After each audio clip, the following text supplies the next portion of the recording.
পুরী ভ্রমণের দ্বিতীয় পর্বে আপনাদের স্বাগত জানাই। এর আগের পর্বে জানিয়েছিলাম পুরী পৌঁছানো, হোটেল বুকিং, সাইট সিইং এর টিকিট বুকিং এবং জগন্নাথ ধাম দর্শন সম্পর্কিত যাবতীয় তথ্য। আগের পর্বেই জানিয়েছিলাম পুরী পৌঁছে হোটেল পার্কের পাশে অবস্থিত বলরাম ট্রাভেলস এর অফিস থেকে আজকের জন্য কোনারক সূর্য মন্দির এবং ভুবনেশ্বর সাইট সিইং এর শেয়ার ট্যুরের টিকিট বুক করে নিয়েছিলাম। তাই আজকে সকাল সকাল রেডি হয়ে বেরিয়ে পড়েছি সাইট সিইং এর জন্য। ঘুরবো এবং সমস্ত অভিজ্ঞতা শেয়ার করব আপনাদের সঙ্গে। দেখতে থাকুন ভিডিওটি শেষ পর্যন্ত। Good morning from Puri. ঘড়িতে এখন 6:45 মতো বাজে। আমরা যাচ্ছি বলরাম ট্রাভেলসের অফিসে, যেখানে আমরা কালকে কোনারক ভুবনেশ্বর সিটি ট্যুর বুক করেছি। তো আমাদের হোটেল থেকে অ্যারাউন্ড 400 মিটার্স হেঁটে, তো আমরা ফার্স্টে সেখানে যাচ্ছি। সেখান থেকে অটোতে করে যাব বিএনআর হোটেল। ওটিডিসির সঙ্গে আমাদের কোনারক ট্যুর যাওয়ার প্ল্যান ছিল, কিন্তু ওটিডিসির টিকিট না পাওয়ায় আমরা এই ট্যুরটা যাচ্ছি বলরাম ট্রাভেলসের সঙ্গে। আর বলরাম ট্রাভেলস আর ওটিডিসির অ্যামাউন্টে, যেটা পার হেড অ্যামাউন্ট, সেটার মধ্যেও অনেকটা ডিফারেন্স আছে। ওটিডিসি চার্জ করছে এই ট্যুরের জন্য 595 উইদাউট এন্ট্রি ফি, বাট এরা চার্জ করছে around 250 rupees per head without entry fee. কিছুটা ডাউটফুল লাগছে, বাট আই হোপ সব ঠিকঠাক যাবে। এতটা ডিফারেন্স কেন বুঝতে পারছি না। হয়তো ওটিডিসি গাইড দিচ্ছে, এনারা গাইড দেবেন কিনা আমি জানি না, তার জন্য হতে পারে একটা। তো চলুন তাহলে বলরাম ট্রাভেলসের অফিসটায় আগে পৌঁছাই, তারপর পুরো ট্যুর কেমন কি যায়, কোথায় কোথায় ঘুরবো, কত এন্ট্রি ফি, সব ডিটেলস আপনাদের দেব। সকালবেলা পুরীর সি বিচটা ভীষণ সুন্দর লাগছে। এই আমরা পৌঁছে গেছি বলরাম ট্যুর অ্যান্ড ট্রাভেলসের অফিসে। বলরাম ট্যুরস অ্যান্ড ট্রাভেলস এর অফিসটা হচ্ছে হোটেল পার্কের সামনে। এখান থেকেই আমরা পার হেড 20 টাকায় টোটো বুক করে বিএনআর হোটেলের সামনে পুরীর বাস স্ট্যান্ডে চলে এলাম, যেখান থেকে আমাদের বাস ছাড়বে। টোটো থেকে নামার পরে বলরাম ট্রাভেলসের লোকেরা আমাদের স্লিপ দেখে নিলেন, যে বিলটা আমরা লাস্ট ডে আমাদের দেওয়া হয়েছিল। তো ওনারাই এখন আমাদের বাসের দিকে নিয়ে যাচ্ছে।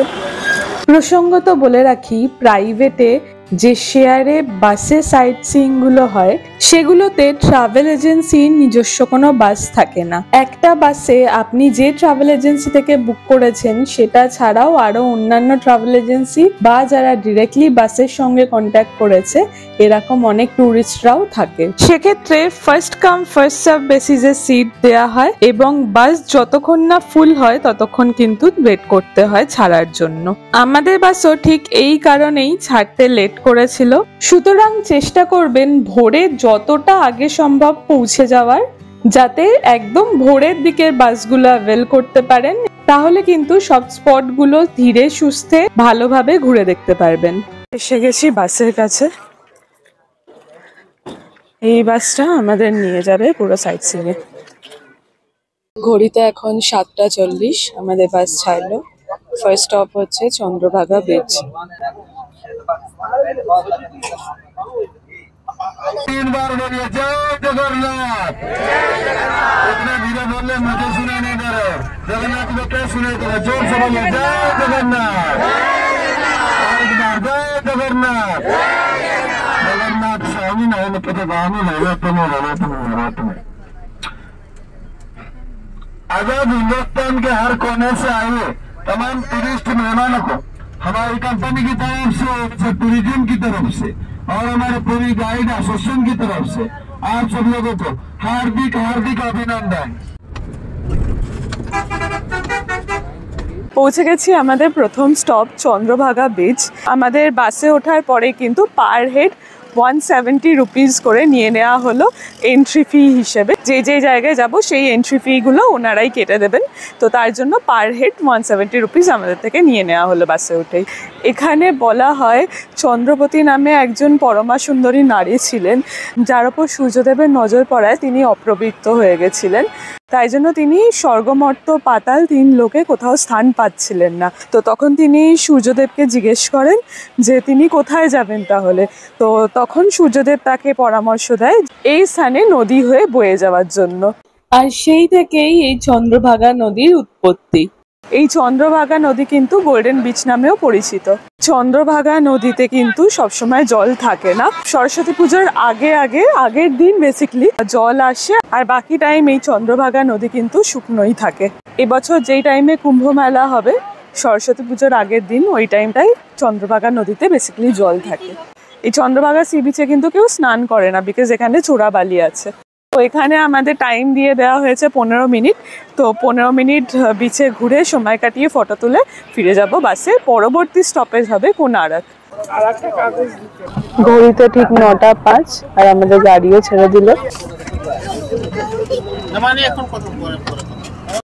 এগিয়ে চললাম পরবর্তী গন্তব্য কোনারক সূর্য মন্দিরের উদ্দেশ্যে।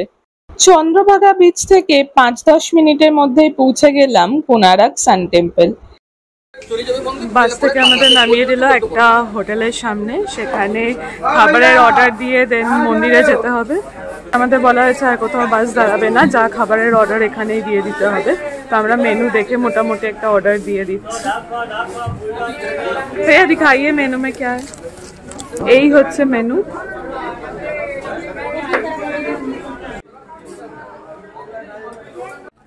অর্ডার দিয়ে ওখান থেকে হেঁটে আমরা যাচ্ছি মন্দিরের দিকে।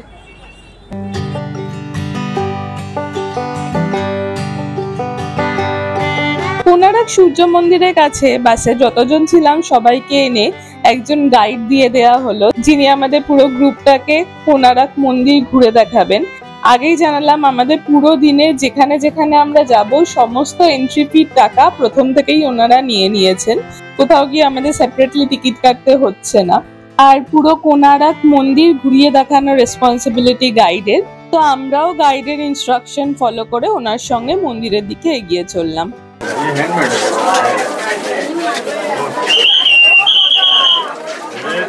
এই সূর্য মন্দির প্রত্যেক দিন সকাল 6টা থেকে রাত 8টা পর্যন্ত খোলা থাকে, আর entry fee per head 40 rupees. सामने जो मंदिर आप लोगों ने देख रहे हैं, ये रहा सूर्य मंदिर। सूर्य मंदिर का ये रहा सिंह द्वार। यहाँ आप नजर कीजिएगा, एक साथ 3 मूर्ति लगी हुई है। एक आदमी नीचे, बीच में हाथी, ऊपर में सिंह। मतलब क्या है ये मूर्ति के पीछे? देखिए, हाथी रहा दौलत, सिंह रहा ताकत।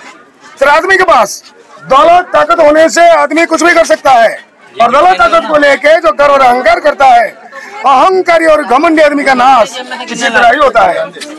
मंदिर सामने मूर्ति को दिखाने का मतलब ये है कि मंदिर आने से पहले जो गर्व जो अहंकार हम लोगों का मन में है, ये सब मंदिर का बाहर में छोड़ के अंदर आना चाहिए। ये सूर्य मंदिर देख रहे हैं, बना हुआ था सन 1250 में। गंगावंश का राजा नरसिंह देव ने ये मंदिर को बनाया था। इन्होंने खर्चा किया था 40 करोड़ स्वर्ण मुद्रा। 1848 में समुद्री तूफान की वजह से कोणार्क का मेन टेम्पल टूट गया। 1848 में मेन मंदिर गिरने के बाद 1939 में आर्कोलॉजिकल सर्वे ऑफ इंडिया ने सूर्य मंदिर को सेंट्रली प्रोटेक्टेड मॉन्यूमेंट डिक्लेयर किया है। तो 1984 में वर्ल्ड हेरिटेज डिक्लेयर किया है यूनेस्को। पूरे भारत में सिर्फ ये सूर्य मंदिर जो यूनेस्को का वर्ल्ड हेरिटेज साइट। পুরো কোনারক মন্দির ঘুরে দেখার জন্য আমাদের সময় বেঁধে দেওয়া হয়েছিল 1.5 ঘন্টা, কিন্তু ভালোভাবে পুরো মন্দিরটা ঘুরে দেখতে মিনিমাম 2.5 থেকে 3 ঘন্টা মতো সময় লাগবে। আমাদের মন্দির ঘোরার সময় শেষ, সুতরাং আমরা এগিয়ে চললাম রেস্টুরেন্টের দিকে, যেখানে অলরেডি আমরা খাবার অর্ডার দিয়ে রেখেছি। তো আমাদের 11টার সময় লাঞ্চ সেরে নিতে হচ্ছে। রেস্টুরেন্টে পৌঁছে লাঞ্চ সেরে এগিয়ে যাব পরবর্তী গন্তব্যের দিকে।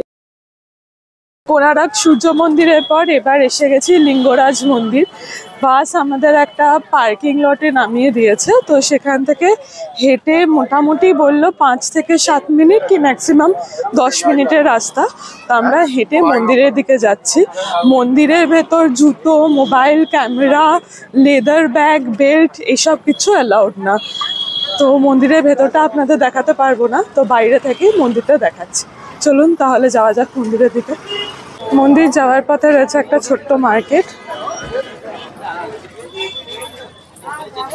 এখানে বেশ কয়েকটা খাবার দোকানও দেখলাম। আমাদের বলা হয়েছিল কোনারক মন্দিরের পর আর কোনো জায়গায় খাবার অপশন পাবো না, বাট আমরা এখানেও বেশ কয়েকটা দোকান দেখতে পারলাম। তো এটা ডিপেন্ড করছে আপনি কোন ট্রাভেল এজেন্সির সঙ্গে আসছেন, তাদের অ্যারেঞ্জমেন্ট কেমন তার ওপর। তো এনারা আমাদের একবারই স্টপ দিয়েছে, ব্রেকফাস্টে কোনো স্টপ দেয়নি। মন্দিরের ভেতর প্রবেশের লাইন এটা। ওই লাস্ট পর্যন্ত এক্সটেন্ড হয়েছে। এখানে প্রসাদ সামগ্রী কিনে নিতে পারেন।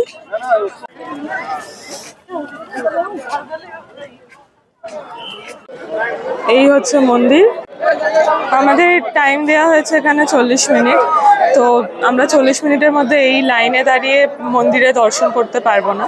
আমরা বাইরে থেকে দর্শন করে ফেরত চলে যাচ্ছি। এক কাপ চা খেয়ে আমরা ফিরে যাচ্ছি পার্কিং এরিয়ার দিকে।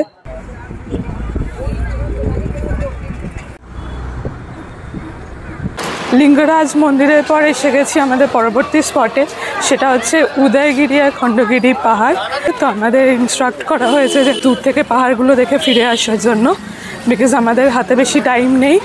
4টের মধ্যে এখান থেকে নন্দনকানন পৌঁছাতে হবে, আর নন্দনকাননের টিকিট কাউন্টার 4টের মধ্যে বন্ধ হয়ে যায়। তো এই টাইমের মধ্যে আমাদের ফিরে আসার জন্য পাহাড়টা আমরা উঠতে পারছি না। গ্রুপ ট্যুরে এলে এই এক অসুবিধা যে আপনারা ঠিকঠাক মতো টাইম পাবেন না জায়গাগুলো ভালো করে এক্সপ্লোর করার। যাচ্ছি, অলরেডি 2:44 হয়ে গেছে, বাই 3 পৌঁছে ফেরত আসতে হবে। তো এখান থেকে 200 মিটার হাঁটার পর আমরা পাহাড়টা দেখতে পারবো।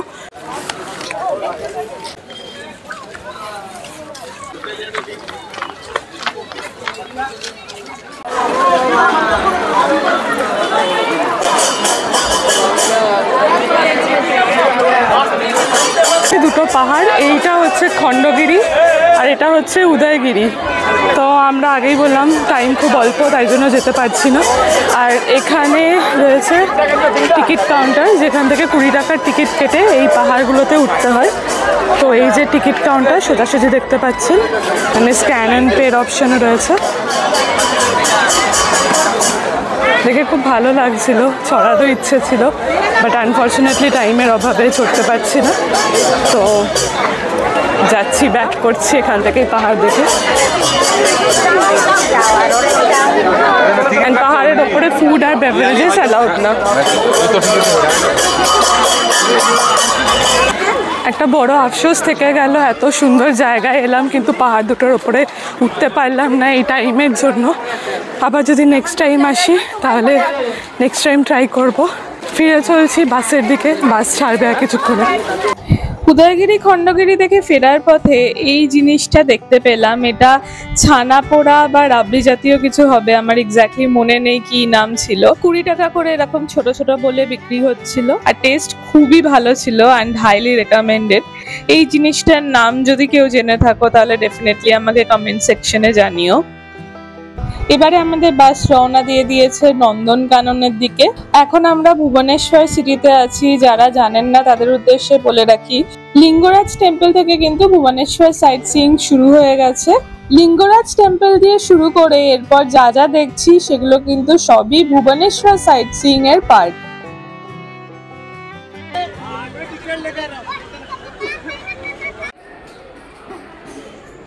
এই হচ্ছে জুয়ের টিকিট, 50 টাকা করে পার হেড। এসে গেছি নন্দনকাননের ভেতরে। এখানে দেয়া আছে গাইড ম্যাপ, আগে ম্যাপটা দেখে নিই ভালো করে। অনেকটা জায়গা জুড়ে, অ্যাপ্রক্সিমেটলি 1200 একর্স জায়গা জুড়ে রয়েছে এই পুরো নন্দনকানন। চলে এসেছি নন্দনকাননের ভেতরে। এখন 4:15 মতো বাজে। তো আমাদের এখানেও একটা টাইম বেঁধে দেওয়া হয়েছে, আমাদের বাই 5:15 বাসে ফিরতে হবে। 5:15-এ 5:20-5:15-এর মধ্যে বাস ছেড়ে দেবে।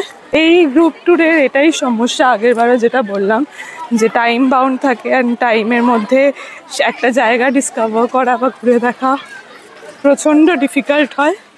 এই পার্টিকুলার ট্যুরটা প্রচণ্ড হুড়োহুড়ির মধ্যে দিয়ে গেছে আমাদের, রীতিমতো সবাই দৌড়াদৌড়ি করে আমরা বিভিন্ন জায়গা ঘুরে দেখছি। তাছাড়া ঠিক আছে, অনেক সব জায়গায় মোটামুটি দেখিয়েছে যেগুলো দেখানোর কথা ছিল। এই যে এখানে গাইড ম্যাপও রয়েছে। আমরা ফার্স্টে এই দিকটা যাচ্ছি, এদিকে টাইগার অ্যান্ড অল আছে, ওগুলো দেখে নেব।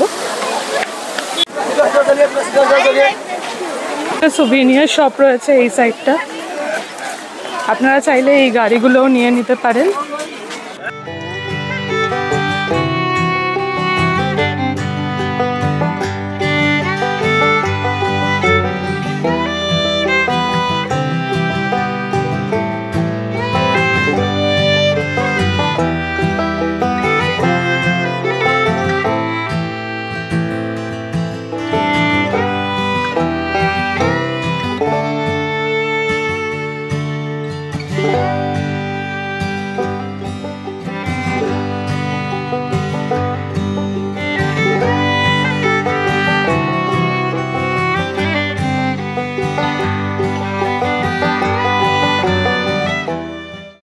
ঘড়িতে এখন অলমোস্ট 4:50। আমরা এবার নন্দনকানন থেকে বেরিয়ে যাচ্ছি বিকজ আমাদের টাইমস আপ। আর তাছাড়া নন্দনকাননও 5টার সময় বন্ধ হয়ে যায়। নন্দনকানন অনেক বড় জায়গা, হাতে মোটামুটি 2 ঘন্টা টাইম নিয়ে আসতে হবে পুরো নন্দনকানন কভার করতে গেলে। তো আমাদের হাতে টাইম কম, তো আমরা এবার যাচ্ছি বেরিয়ে। আমাদের বাসও ছেড়েছিল অনেকটা লেটে, তো তাই জন্য আমাদের বাকি জায়গাগুলো কভার করতেও লেট হয়ে গেছে। তো আপনারা এরপরে যেই ট্রাভেল এজেন্সি বা যে গ্রুপ ট্যুরেই যান, খেয়াল করবেন যাতে বাস ঠিক টাইমে অ্যাটলিস্ট বাই 6:37 ছেড়ে দেয়। এই ছিল আমাদের আজকের সাইট সিইংয়ের এক্সপিরিয়েন্স। তো এই নন্দনকাননের সঙ্গে আমাদের আজকে সাইট সিইং শেষ হলো। এবার আমরা ফিরে যাব বাসে রওনা দেব পুরী। তো চলুন আবার দেখা হবে পুরীর সমুদ্র সৈকতে।